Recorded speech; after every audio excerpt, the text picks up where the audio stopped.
报道。再来看，已经超过13档无修法的公共电视法，将对预算佮有当减数的同意门槛，立法院昨午佮有真侪讨论。今仔开始一条一条审查，也毋过因为朝野立委嘛是佮无共识，所以决定要甲法案先送党团协商。公共电视法经过13年无大幅度的修正，而且针对行政院甲侪立委提案的公视法修正草案进行逐条审查。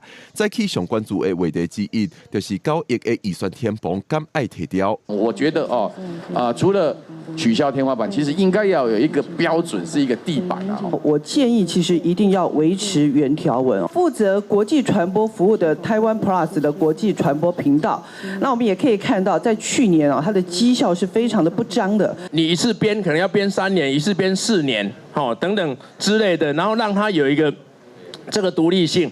第二个当然就是说非常重要，就是说它也要接受问责。每年由政府依本法编列预算捐赠部分之金额，应不得低于30亿。在场有立委认为，目前公司的经费有真侪是政府以专案的方式来支应，但是专案的财源无稳定，真恶甲人才留福调。除了预算以外，文化部表示，这摆修法主要目的也甲台语台客家台等入法，够下降当干事的选进户顶。原民台就是2/3，它经验证是一个不会受到外力强害，它能够捍卫它的自主运作跟专业性。如果今天执政党提出来的人选名单够好，都不会有这些问题，所以源头是回到名单。审查定数伫中昼11点半左右散会，但是针对预算、当干事选进户顶等等主要争议，全部无达成共识，拢送党团协商。记者郭文长随台北报道。